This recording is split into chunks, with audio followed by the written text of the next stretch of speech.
Welcome back into the Sports Source. This segment brought to you by Southeast Termite and Pest Control. If you watch this show over the years, you know I like to work with locally owned, family-owned businesses with long track records of quality service. That is the story with Southeast Termite and Pest Control. More than 40 years, family-owned right here in East Tennessee, and they're who I use. It's the perfect pitch.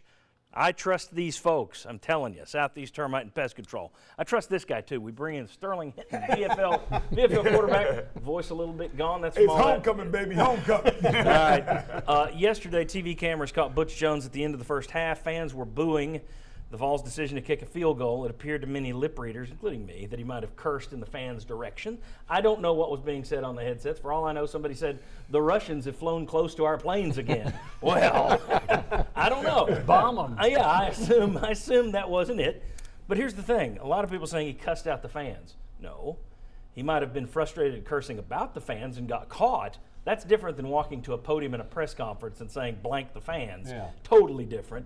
Not to mention the fact that if I'm up 35-0 and you're booing my team, you might catch me muttering something too. I thought that was kind of stupid. The people that don't like Butch and want him out of here are using it. How big a deal is this? Jimmy, you texted him last night. He, of course, said.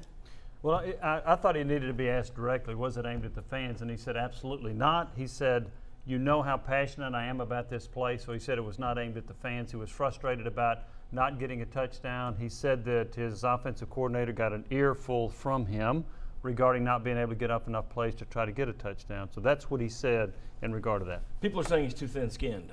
Sterling, you work with the guy. Now, we may get a different answer from you three, but what do you think? Look, in the heat of the battle, and this is what I've always said since when I played when they didn't have one of these cameras. Let the game be the game. Some things fans and observers don't need to be a part of because they're not playing. In the game, it's passion, it's dedication, it's hard work, all being culminated in a matter of 60 minutes. People are going to have moments. And that's what the game football is all about. That's why you love this game, because you love those moments when your team maximizes all the work they did and get points and beat another team. Charlie, is it fair to say that when a team is up 35-0 and getting booed, or let's just put it that way, if a team's getting booed, this isn't the first time someone might have muttered something like that? Well, coach or player? This is what I will say. I'm going to guess that's happened. Your guess is probably right, but what I will say is this. Fans have the luxury of being fans. You got to remember, fan is short for fanatic.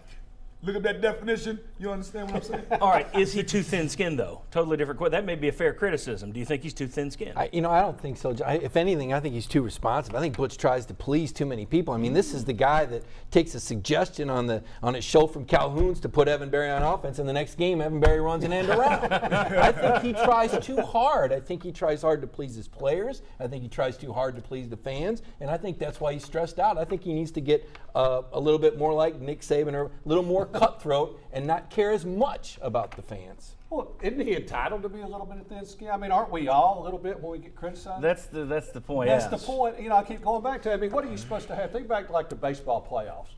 When they're having a talk at the mound, what's everybody doing? Their gloves over their mouth because they know the cameras are right there. I say you get Butch Jones a little shield to go over the microphone on his headset. You won't know what he's saying.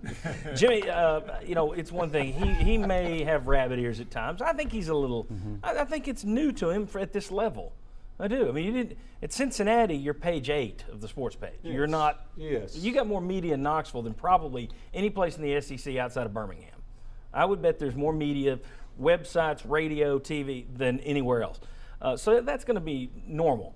Do you think though that fans and media can be a little thin-skinned too? I think there's making way too much out of this cursing thing, but also Monday, and I know the two of you were there at the press conference. We talked about this Thursday. I want to get your take on this.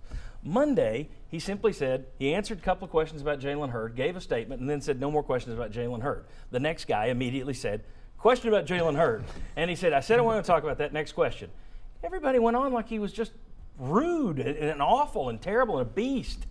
I didn't think that was very much like a tyrant. No. If they thought it was a tyrant, they haven't been to any Nick Saban press conferences. There you go. Okay, or maybe Bill Belichick's either. That's so, right. Look, is Butch Jones a little bit too thin-skinned? Yes. Are people in the media too thin-skinned? Yes. Are some fans on Twitter too thin-skinned? Yes. That's a lot of people are.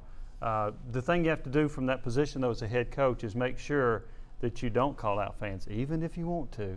wouldn't be a smart move. By Just like Jerry if- Green. But yes, Yeah, a lot of people yeah. were comparing this to Jerry Green. Yeah. There's a difference. Oh, Butch yes. Jones saying something Well- that we're trying to interpret that we're not even hearing, and Jerry Green saying, "Well, I can go to Kmart."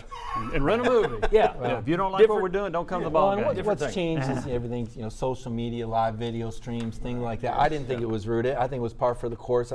I've seen it happen with every coach I've covered. It cut off a reporter at some point. Yeah, well, and in terms of the cursing thing on the field, I'm telling you, when you boo a team, Sterling's too nice to say it. that would not been the first person to. That would not be the first person to react the way he reacted if that's how he reacted. I think it's a little. We all need to get a little bit thicker skin. All right, when we come back, hey, we're still going to talk about later up in this show the impact of this season on our view of Butch Jones. We got the SEC East race and the tiebreakers for you. But next, much needed perspective. Come on back.